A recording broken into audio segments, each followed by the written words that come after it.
Quando a narrativa que demoniza os judeus e Israel se espalha mais rápido que a verdade nas redes sociais, na política e na imprensa, como combater uma história falsa e o que a lei realmente pode fazer? Eu sou Ilana Mazel Diamante e este é Basic Law. Hoje damos as boas-vindas novamente ao professor Alan Dershowitz, após uma conversa recente com Dan Diker e Khalid Abutawamit no JNS sobre o recente artigo calunioso de Nicholas Kristof. Vou usar este artigo como exemplo de um desafio maior enfrentado pelos judeus em Israel para entendermos o que fazer a respeito.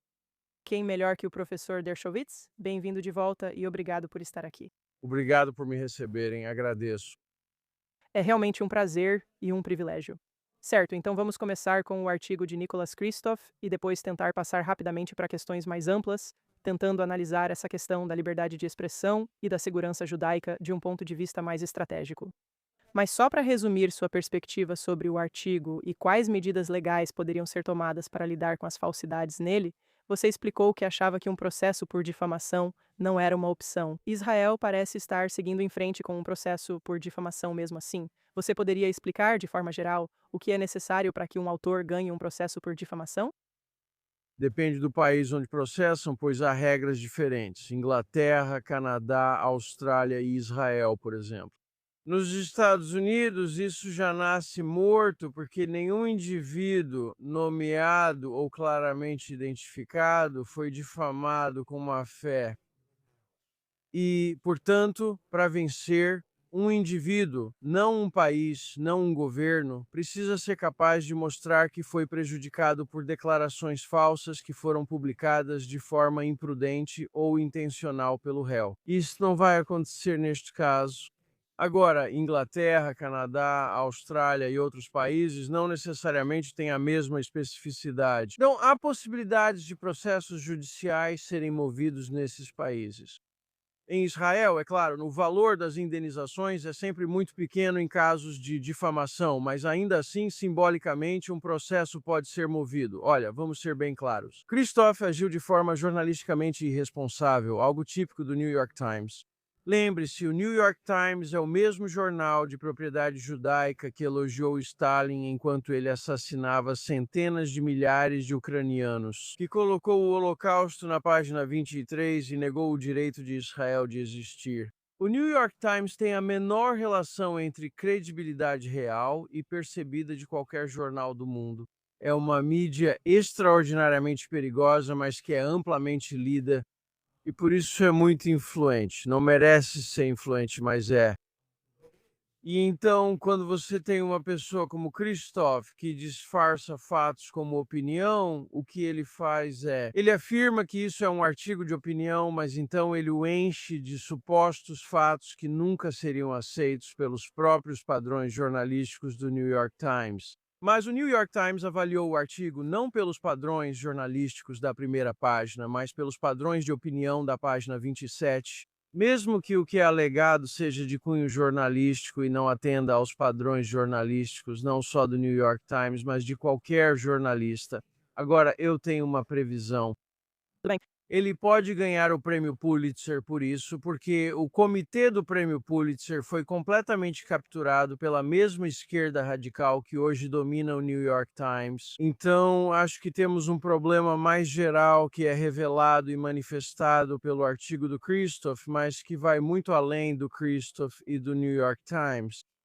Então, eu concordo com isso. Meu pensamento, já que este é um programa mais voltado para questões jurídicas, era simplesmente que isso poderia ser usado e provavelmente será usado como prova em casos pendentes contra Israel em nível internacional. Bem, não poderia ser usado, seria prova por ouvir dizer. Não serviria no Tribunal Penal Internacional ou similares, mas poderia fundamentar mais difamação. Então aparece outra pessoa que diz: olha isso, está claro, sem nenhuma dúvida, que o primeiro-ministro de Israel autorizou o uso de cães para estupro.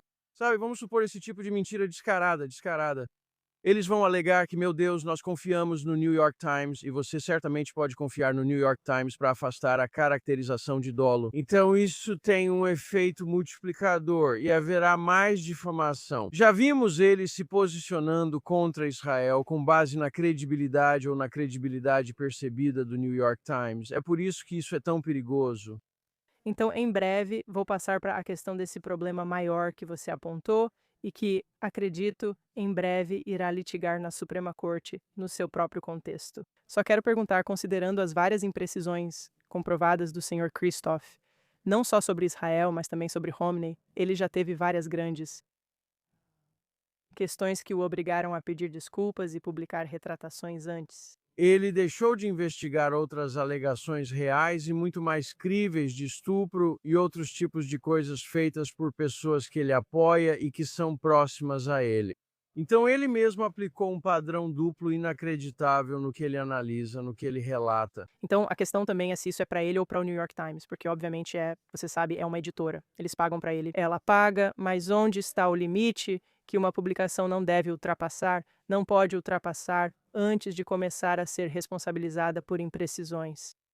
Bem, a Suprema Corte tornou esse limite praticamente inalcançável. Tem um caso pendente no Tribunal dos Estados Unidos contra a CNN. A CNN mentiu de forma deliberada, intencional e maliciosa quando eu disse, na frente do Senado dos Estados Unidos, na frente de milhões de pessoas, que um presidente poderia sofrer impeachment. Ele deve sofrer impeachment se cometer crime ou conduta similar conforme a Constituição, que prevê impeachment por traição, suborno, outros crimes graves e delitos. Então, esses dois apresentadores maliciosos e, ante tudo, disseram que Dershowitz afirmou que Trump não poderia sofrer impeachment mesmo se cometesse crimes graves como extorsão, assassinato, estupro e por aí vai. Foi simplesmente uma mentira deliberada e intencional, e os tribunais inferiores consideraram que era uma mentira, concluíram que eu fui difamado, mas disseram que os jornalistas eram estúpidos demais para perceber que o que estavam dizendo estava errado. Então, eles não tinham a malícia necessária para que eu pudesse abrir um processo à defesa da estupidez para a CNN. Foi basicamente isso que eles disseram. Essa questão agora está na Suprema Corte. Bem, eu quero ouvir mais sobre isso, mas como um tribunal estabelece a malícia real para começar?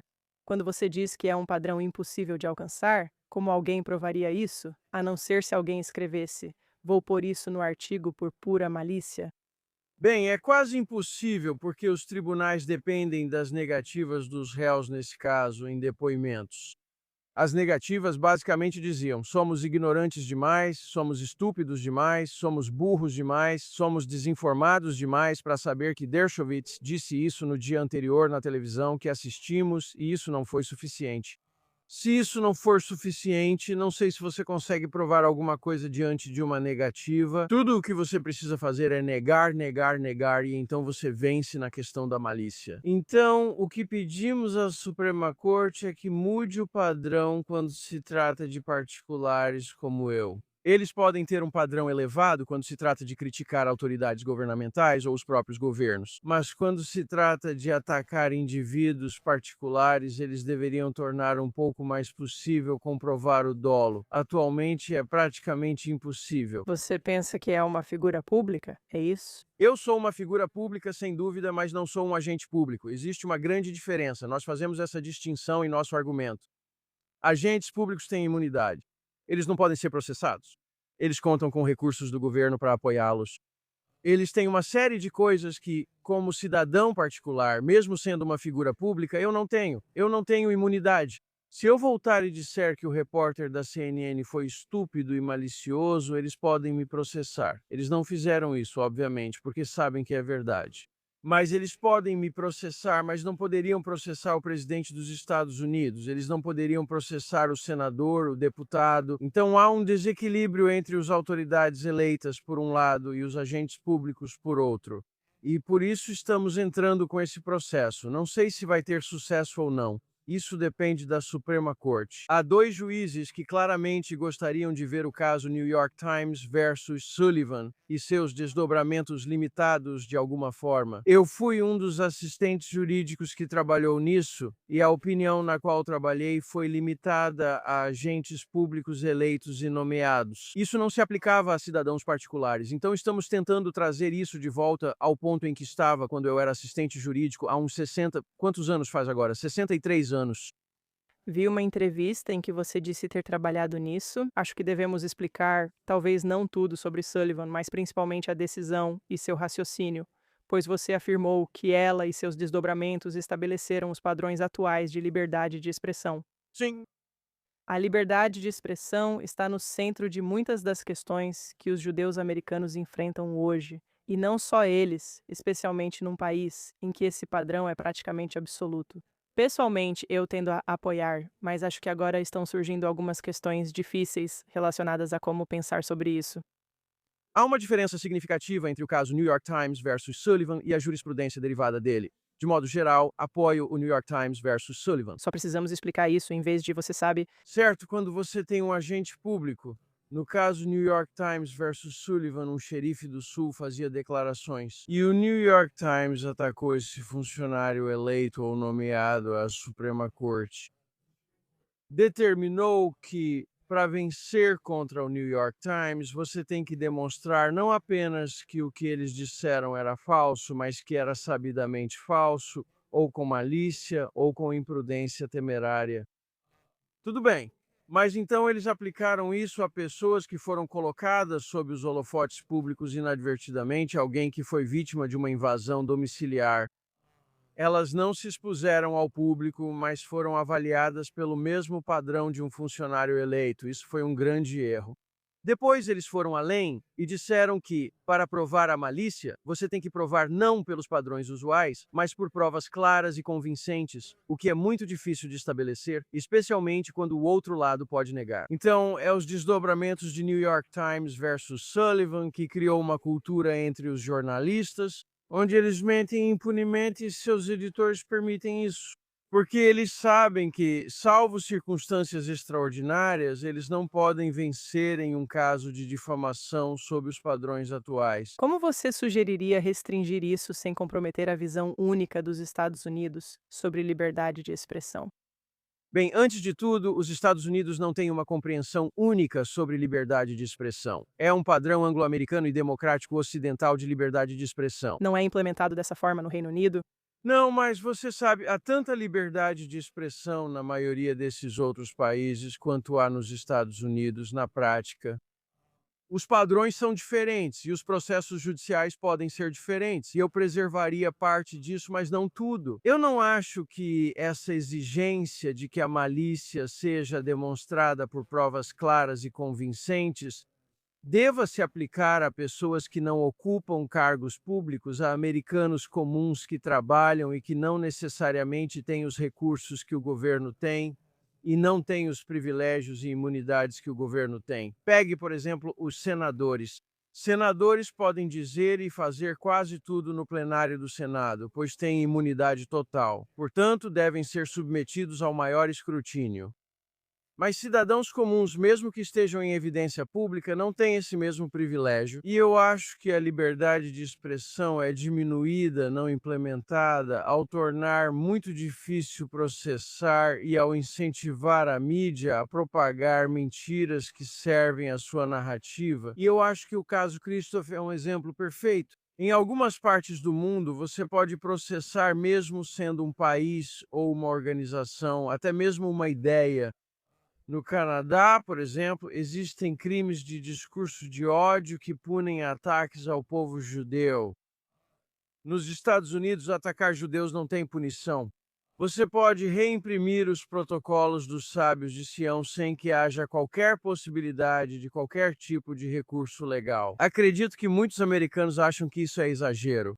Você ficou famosa por discutir o caso de Scott, que eu gostaria de abordar com você agora. A questão para mim será se suas opiniões sobre a liberdade de expressão mudaram desde o caso de Scott, que você deveria descrever, até a era atual. Ok. Eu fazia parte do Conselho Nacional da União Americana pelas Liberdades Civis na época de Skokie e apoiei fortemente o direito desses neonazistas de fazerem suas declarações horríveis e antissemitas nas ruas de Skokie, uma área que era habitada por muitos sobreviventes do Holocausto. Isso ocorreu porque, na época, os nazistas não eram uma ameaça para o povo de Skokie ou americanos. Eles eram incômodos e difíceis, mas não havia apoio ao antissemitismo naquela época. Eu não mudei. Minhas opiniões não mudaram em nada, mas o mundo mudou. E hoje, fazer o mesmo tipo de declarações em Skokie, que eram feitas naquela época, pode representar um perigo muito maior para a comunidade judaica. Violência, ataques a sinagogas e ataques a indivíduos. Então você tem que olhar para o contexto, você tem que olhar para a realidade. E eu acho que a realidade do mundo mudaram desde Skokie. Então eu acho que a lei é a mesma e as regras deveriam ser as mesmas. E eu ainda naquela época teria defendido o caso de Skokie. Mas hoje eu acho que incitar agressões físicas antissemitas contra judeus representa um perigo maior e é mais passível de algum tipo de recurso legal. Há alguns anos nós começamos uma organização. Ela realmente não foi para frente. Se chamava Bata em um Judeu, nós processamos você. E nós queríamos entrar com ações legais contra qualquer pessoa que atacasse judeus individuais no Brooklyn ou em qualquer outro lugar. E esses ataques aumentaram. E estamos vendo isso em todo o mundo hoje, especialmente na Inglaterra, cada vez mais no Canadá e na Austrália e certamente nos Estados Unidos. Então, os judeus estão mais vulneráveis hoje do que estiveram em qualquer momento desde 1932. Agora, quero ser claro. Estou falando de 1932, não de 1936, nem de 1939, nem de 1942.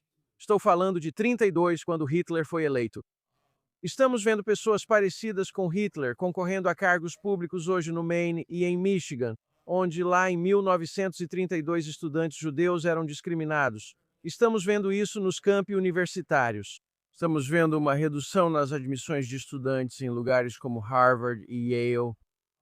Então estamos em 1932. Bem, não estamos em 1936, mas com certeza estamos próximos do que as comunidades judaicas em algumas partes do mundo eram em 1932. O que você acredita que a comunidade judaica deveria defender sobre padrões de discurso com base no que sabe? Por exemplo, há muitas coisas com as quais não concordo, como Palestina livre ou do rio ao mar, que hoje eu acho que, se não houver uma ameaça iminente, uma ameaça física aparente, é classificado apenas como discurso político, mesmo em manifestações que são, sabe, de certa forma ameaçadoras para espaços públicos judaicos e assim por diante, Bem, antes de tudo, nós temos restrições de tempo. maneira e local. Sim. Então, por exemplo, quando bandidos aparecem na frente da minha sinagoga, Park East, em Nova York, e têm um comportamento ameaçador, a polícia coloca barreiras. Você não tem o direito de chegar perto de um judeu idoso que está indo para a sinagoga no Shabat, encarar ele e começar a ameaçá-lo e intimidá-lo.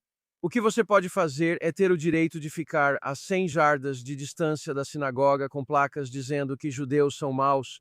Os protocolos dos sábios de Sião, você sabe, israelenses usam cães para estuprar. Você pode fazer isso desde que esteja a uma certa distância e não esteja intimidando fisicamente ou talvez até psicologicamente, nem negando às pessoas o direito de exercer sua liberdade religiosa garantida pela primeira emenda. Eu conheço muitas pessoas que não vão mais à sinagoga porque estão apavoradas com o que pode acontecer se forem à sinagoga. Eles têm medo, primeiro, de que a sinagoga seja atacada com armas ou bombas, mas de forma menos dramática, têm medo de serem intimidados no caminho para a sinagoga, têm medo de serem atacados, de serem xingados, de serem insultados. Assim, é possível garantir liberdade de expressão e exercício religioso, exigindo que manifestantes mantenham certa distância, como já ocorre com o presidente dos Estados Unidos. Você não pode se aproximar do presidente e gritar as coisas que as pessoas costumam gritar para presidentes. É preciso manter distância dele. Lá, obviamente, é preciso proteger o presidente, mas também é fundamental proteger quem frequenta sinagogas, mesquitas e igrejas. Acho que precisamos analisar com muito cuidado os padrões relacionados a restrições de tempo, local e modo sobre a liberdade de expressão que não afetam o conteúdo do discurso. Então você tem o direito de gritar: Palestina será livre do rio ao mar. E, aliás, o padrão precisa ser idêntico. Se pode dizer isso sobre judeus, deve poder sobre negros, mulheres e gays também. Não pode haver regra exclusiva para judeus, mas é o que ocorre nas universidades hoje. Nas universidades, hoje em dia, se algum estudante dissesse sobre negros, mulheres ou gays o que dizem sobre judeus, ele seria expulso. Eles não são expulsos ao dizer isso sobre judeus, mas se disserem sobre negros é considerado racismo. Mas se você diz isso sobre sionistas, não é racista, é político. Mesmo se você disser que sionistas estão vendendo carne podre no Harlem e oprimindo nosso povo negro, como Kofi Carmichael costumava dizer, ou se você disser, como Tucker Carlson diz, sabe, são sionistas, não judeus. Nunca falei mal de judeus, disse Tucker Carlson. É sobre sionistas que controlam a mídia e controlam o país e controlam a economia, todas essas coisas. São os sionistas que trouxeram o tráfico de escravos para a América, como diz Louis Farrakhan. Hoje, se você usa a palavra sionista, você está isento nos campi universitários. Não, essa não pode ser a regra. Olhe para a Universidade da Califórnia hoje. Você não pode falar em cerca de 13 clubes. Esses são clubes oficiais financiados por verbas estaduais e federais. A Califórnia é uma escola pública. Você não pode falar em 13 desses clubes se você for sionista. E o que significa ser sionista? Isso significa que, se você é judeu e não renunciou a Israel, presumem que você é sionista. E assim, ao usar a palavra sionista como disfarce ou eufemismo, eles passaram a poder dizer coisas sobre judeus que não podem dizer sobre negros, gays, imigrantes, latinos ou outros grupos. Bem, presumivelmente a aplicação desigual é algo que pode ser tratado pelo Estado ou pelo governo federal. Bem, eles não têm feito o suficiente para exigir um padrão único. A maioria das escolas nem sequer exige um padrão único. Eu esperaria que parte das negociações que estão ocorrendo hoje entre o governo federal e universidades como Harvard exigisse um padrão único. Não basta aceitar a definição de antissemitismo, mas tem que ser idêntica à de outros grupos anti que não seriam permitidos de falar no campus. Professores universitários hoje não poderiam dizer nem mesmo sobre a África do Sul o que dizem sobre Israel. Se isso é dito sobre a África do Sul, parece racista, pois o país é majoritariamente negro. Já sobre Israel, predominantemente judeu, pode-se falar o que quiser. Então, é o padrão único, não só legalmente, mas moralmente, que deve ser aplicado aos judeus e ao Estado-nação do povo judeu. Tenho mais uma pergunta sobre isso antes de falar sobre combater o mau discurso com um bom discurso, tema que você sempre destaca, Certo. com a qual me identifico. Um ouvinte escreveu após eu fazer um monólogo defendendo fortemente a liberdade de expressão contra proibições, pois não acredito que funcionem e valorizo muito essa liberdade. Eu concordo. E eu acho que elas desviam a atenção do que realmente precisa ser feito. Mas ele levantou uma complicação interessante. Ele disse que existe esse problema do fala considerada em conjunto. Então, por exemplo, sabe, ah, mesmo dizer algo horrível como todos os sionistas deveriam morrer, certo por si só não é necessariamente uma violação da liberdade de expressão. Mas se o cara ao seu lado no protesto também diz, bem, aquele cara ali, ele é um sionista, então, no conjunto, o que você basicamente tem é uma ameaça física. Como você lida com isso? Porque você não pode, nenhum dos dois necessariamente disse algo que seja ilegal. Acho que você precisa pensar nisso dentro do contexto. Você pensa sobre o discurso não de forma isolada, mas dentro do contexto. Se duas pessoas estão juntas, uma diz que judeus deveriam morrer e a outra aponta: aqui estão os judeus. Certamente, se eles estiverem agindo em conjunto, isso já é suficiente para enquadrá-los por conspiração. Mas vamos supor que eles estejam agindo individualmente, eles não se conhecem, e um grupo de pessoas está gritando: matem os sionistas, matem os sionistas. Outro grupo diz: aqui estão os sionistas, este é um sionista, esse cara também. É uma pergunta difícil. Se continuarem, o primeiro grupo segue dizendo: matem os sionistas, após o segundo grupo identificar quem são os sionistas. Isso já é suficiente para criminalizar pelo critério de incitação a dano imediato da decisão Brandenburg. Então, essa é uma pergunta muito boa. Essa é uma pergunta que eu faria em provas quando ensinava na Faculdade de Direito de Harvard. Bem, vou devolver para Daniel Rotenberg, que fez a pergunta. Não ouvi falar de muitos casos seguindo essa teoria. Se isso começar, é mérito dele. Ok, discurso bom versus ruim. Eu diria que minha pergunta aqui, e eu estou, sabe, argumentando contra minhas próprias inclinações. Minha pergunta aqui é: o debate entre discurso bom e discurso ruim remonta a séculos. E estamos em um ambiente de mídia diferente. As coisas viralizam instantaneamente nas redes sociais. Ah, Se quiser falar de contexto, podemos abordar a geração mais jovem, que é menos informada que as anteriores historicamente. Deixe-me interromper um instante para uma observação. Claro. Falando sobre gerações, eles são o maior perigo para os Estados Unidos hoje. Sabe, quando eu estava crescendo, sempre dizíamos: não confie em ninguém com mais de 30 anos. Agora pense nas pessoas com menos de 30 anos. Vamos lembrar quem trouxe Hitler ao poder.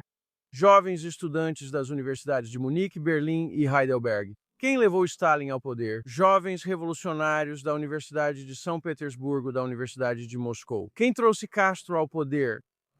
Jovens estudantes em particular. Quem trouxe Pol Pot ao poder? Quem trouxe muitos dos mais perversos que mataram tantas pessoas ao poder? Jovens. Então nunca deixe que usem a juventude como desculpa. A juventude não é um fator atenuante, historicamente é um fator agravante. Então vamos prestar tanta atenção aos jovens de 16, 17, 18, 20 anos quanto prestamos aos de 50 ou 60 anos. Eles representam um perigo incrível. Eles simbolizam o futuro, enquanto os mais velhos representam o passado. Então, eu acho que o maior perigo para os judeus hoje e o maior perigo para a liberdade de todas as pessoas está nos jovens, jovens ignorantes e tolos que acham que têm o monopólio da virtude. Vamos garantir que também concentremos nossa atenção neles, assim como nas pessoas mais velhas. Então, à luz dessa perspectiva, a pergunta passa a ser: bons discursos realmente combatem maus discursos hoje? Sinto que sim, especialmente em temas sobre judeus e Israel. Tem estado em uma postura defensiva há muito tempo, mas isso também pode ser dito sobre muitas das coisas com as quais me importo de forma mais ampla no mundo da liberdade.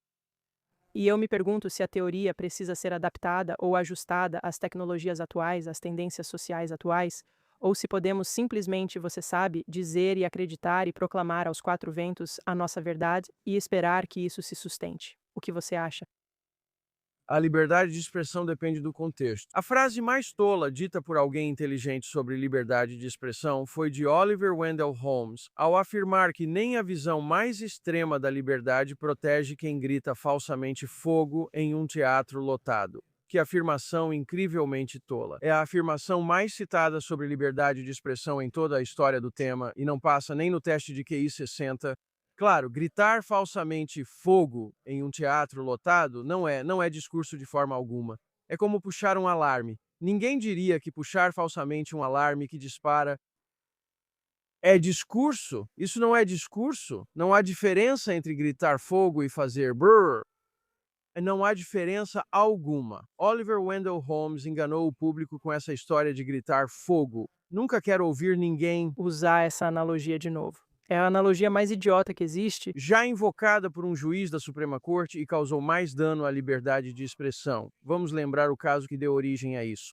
O caso começou com manifestantes contra a Primeira Guerra Mundial que, do lado de fora de um centro de recrutamento, apenas distribuíam panfletos sem gritar. E o panfleto dizia: você tem um direito constitucional e legal de não se alistar nas Forças Armadas se for um objetor de consciência. Eles foram processados e condenados por distribuir esses panfletos. Oliver Wendell Holmes comparou isso a gritar fogo em um teatro. Não, isso era como distribuir um panfleto na frente de um teatro antes de entrar e dizer: tenha cuidado ao entrar nesse teatro. Há questões de construção e risco de incêndio que podem colocar sua vida em risco. Então vamos parar de invocar esse conceito de gritar fogo em um teatro lotado. Mas precisamos considerar o contexto. O contexto é tudo no campo da liberdade de expressão. E agora existem contextos que estão mudando, assim como abordagens que também estão mudando. E alguns tribunais reconheceram que a internet é, obviamente, o contexto em mudança mais importante que vemos hoje. Acho que foi Churchill quem disse: há quase 100 anos que a falsidade dá a volta ao mundo antes que a verdade consiga calçar os sapatos. Sim. Isso era verdade naquela época. Imagine como isso é ainda mais real hoje com a internet. Então precisamos adaptar as regras da liberdade de expressão à realidade da internet. Como isso seria? Como isso seria? Bem, isso seria como reconhecer a realidade de que um bom discurso nem sempre cancela um mau discurso. Vou te dar um exemplo perfeito. No meu caso, fui falsamente acusado de ter feito sexo com uma pessoa que eu nunca conheci, nunca ouvi falar. Isso saiu na primeira página dos jornais. E então, quando ela retirou a história e basicamente disse: olha, talvez eu tenha me confundido ou confundido ele com outra pessoa. Eu retiro todas as minhas acusações. Eu retiro minhas alegações. Quando souberam que o advogado dela gravou admitindo que a história era falsa, isso virou matéria na página 88 abaixo da previsão do tempo. Então, o bom discurso, a verdade, não prevaleceu sobre o mau discurso. Até hoje, estou banido da 92nd Street e estou banido do Templo Emanuel. Estou banido da escola Hamas, pelo menos em parte, por causa dessas falsas acusações contra mim. Meus filhos sofreram por causa disso. Minha família, minha esposa sofreu por causa dessas acusações. Mesmo assim, a verdade não alcançou a falsidade. Então, sabe, eu entendo os riscos da liberdade de expressão total e completa, ao mesmo tempo em que a apoio como defensor da primeira emenda. Ou seja, isso significa que os padrões, sabe, com exceção daqueles que discutimos antes, não precisam necessariamente mudar, mas devemos estar preparados para absorver o custo e simplesmente seguir em frente. Devemos estar prontos para nos adaptar a novas realidades que podem exigir que mudemos os padrões de prova, que podem exigir que mudemos certos aspectos da abordagem jurídica à liberdade de expressão, sem de forma alguma diminuir o núcleo essencial. O núcleo da liberdade de expressão é que a opinião nunca deve ser restringida pelo governo. Esse é o núcleo. A opinião nunca deve ser restringida pelo governo. Todo o resto é periférico a isso. Então temos que analisar cuidadosamente as periferias, não o núcleo. Certo? Então, de forma mais ampla, indo além da liberdade de expressão, só estou curiosa sobre a sua opinião aqui. Você também mencionou, com Dan Dicker e Khalid, que falaram sobre esse tipo de guerra institucional que vimos se desenrolar no artigo de Christoph, onde você tem alegações de ONGs ideológicas que são, então, sistematicamente legitimadas por publicações prestigiadas. E pela conversa, parecia haver uma campanha bem organizada para que isso ocorresse. E claro, já houve muitas pesquisas no mundo das ONGs judaicas mostrando que esse é realmente o caso. Então, o que você acha que o mundo judaico está fazendo certo para enfrentar esse desafio? E o que você acha que está fazendo errado? Onde está desperdiçando suas energias e onde deveria direcioná-las? Bem, antes de tudo, nossos maiores inimigos estão dentro do mundo judaico. Nossos maiores inimigos não são a Al Jazeera. Nossos maiores inimigos são o Haaretz, o Jewish Daily Forward, Peter Beinart, Jay Street, um, Jewish Voice for Peace, muitos rabinos reformistas. Temos um problema muito sério na comunidade judaica. Omar Bartov, pessoas que você sabe, Omar Bartov nega a narrativa de fundação de Israel. Ele diz que, você sabe, Israel foi criado com base em algo semelhante ao Holocausto, a Nakba.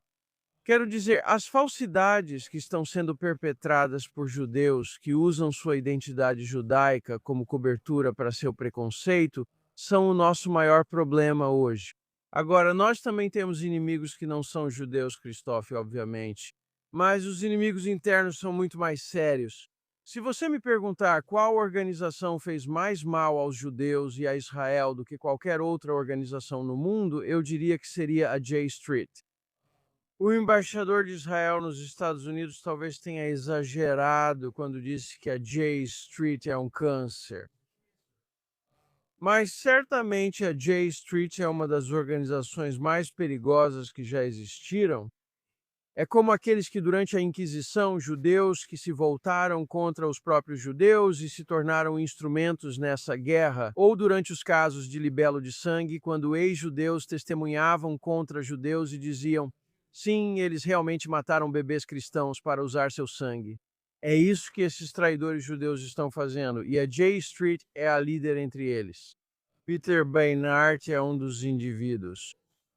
Omar Bartov, Norman Finkelstein, Noam Chomsky. Então temos que lidar com o nosso próprio problema primeiro. Pessoas que afirmam ser amigas e fornecem munição aos inimigos são as piores. Bem, não tenho certeza se concordo com a ordem de prioridades, mas quais passos concretos você gostaria de ver acontecer? Acho que precisamos estar mais bem preparados para responder à falsidade com a verdade. Não estamos tão preparados quanto poderíamos estar. E nós também, sabe, o inimigo tem veículos de comunicação, eles têm o New York Times, eles têm a CNN, eles têm pessoas que estão prontas imediatamente para aceitar declarações anti-Israel. Nós não temos isso do nosso lado. Quando eu escrevo um artigo de opinião contra pessoas como Christoph, eu não tenho imediatamente um lugar para publicá-lo. Não existe um espaço imediato onde o bom discurso encontre acolhida. Então, a primeira coisa que precisamos fazer é construir uma rede de comunicadores tão eficaz quanto a rede que se opõe a nós. Estamos indo mal, principalmente para quem dizem controlar a mídia. Nem conseguimos aparecer nela. Temos mais desafios do que mencionei no início, mas isso ficará para outras conversas. Obrigado por ter vindo hoje. Bem, eu não quero terminar sendo totalmente pessimista. Não, não, então, por favor, termine com uma nota otimista. Eu quero isso. Em Israel, dizem que um pessimista acha que nada pode piorar, enquanto um otimista acredita que sempre pode. Eu acho que pode piorar, mas também acho que pode melhorar. Acho que já falei sobre os jovens antes e sobre como alguns jovens têm sido perigosos para a liberdade ao longo dos anos. Mas uma coisa que o dia 7 de outubro fez, além de fazer muitas pessoas se voltarem contra Israel, foi solidificar o apoio a Israel entre muitos jovens judeus nos campi universitários. E organizações judaicas como Shabbat, Stand With Us e outras foram revitalizadas e se tornaram muito ativas e defensoras das causas judaicas em relação a Israel. Então, vejo entre alguns jovens um motivo para otimismo, mas também vejo um motivo para pessimismo. Portanto, vou encerrar com um tom misto. Concluo com otimismo, acreditando que o melhor da juventude atual nos levará ao destino certo, com o treinamento e ferramentas adequadas. Você tinha essa confiança em 1932? Não podemos confiar na história, não podemos confiar no destino. Temos que tomar o destino em nossas próprias mãos. Nós não fizemos o suficiente em 1932. Quando eu penso, quero só destacar um ponto antes de irmos. 1935 foi o pior ano da história moderna. Por quê? O que houve em 1935? Nada. Por isso foi o pior ano da história moderna. Foi o último ano em que a Grã-Bretanha e a França poderiam ter destruído a Alemanha nazista e evitado a morte de 60 ou 70 milhões de pessoas, incluindo 6 milhões de judeus, e os britânicos e os franceses não fizeram nada. E se não fizermos nada hoje, em 2026, 2027, entraremos para a história como 1935, quando não fizemos o que poderíamos ter feito para evitar uma ameaça crescente à comunidade judaica e ao seu Estado-nação. Então a responsabilidade é nossa. Não, eu concordo com isso. Admito que estou falando de uma perspectiva bastante privilegiada por estar cercada. Eu trabalho em um centro educacional, o Hared Center. Oferecemos programas educacionais para israelenses talentosos, intelectualmente engajados, mais conservadores e com inclinação liberal clássica em diversas áreas. E claro, você sabe, junto com isso, eles também estão cumprindo centenas e centenas de dias de serviço na reserva. E são principalmente esses jovens que eu tenho a oportunidade de conhecer. Essas são as pessoas que eu acho, essas pessoas e seus equivalentes em outros lugares que eu acredito que vão evitar que isso se repita como em 1935. Bem, espero que você esteja certo, pois se observar as instituições educacionais, inclusive judaicas, como o Seminário Teológico Judaico e o Judaico Reconstrucionista Reformista, verá que não estão fazendo seu trabalho. Se você olhar para muitas sinagogas reformistas, elas não estão fazendo o seu trabalho. Então, sabe, eu novamente tenho uma visão muito ambivalente. Eu acho que nós, na comunidade judaica, podemos fazer muito mais e devemos criar alianças melhores. Temos alianças muito fortes com os cristãos evangélicos, temos algumas boas alianças com os católicos. Precisamos aumentar nossa diplomacia com outros grupos religiosos ao redor do mundo, aqueles que amam a liberdade e amam a igualdade. Mas não posso dizer que sou otimista quanto a não repetirmos o que aconteceu em 1935. Acho que cabe a nós tomar essa decisão e não estamos fazendo o suficiente. Tudo o que posso oferecer como uma nota de otimismo para você, pessoalmente, é que da próxima vez que estiver em Israel, eu adoraria que você viesse conhecer algumas das pessoas incríveis com quem trabalhamos. Por hora, encerramos com esse sentimento e aguardamos retomar depois. Ótimo, e estou ansioso para me encontrar com você em Israel. Estou ansioso para reencontrar alguns dos grandes israelenses que conheço há 70 anos. Amém, amém. E para aqueles que estão celebrando Shavuot esta semana, Shag Sameach.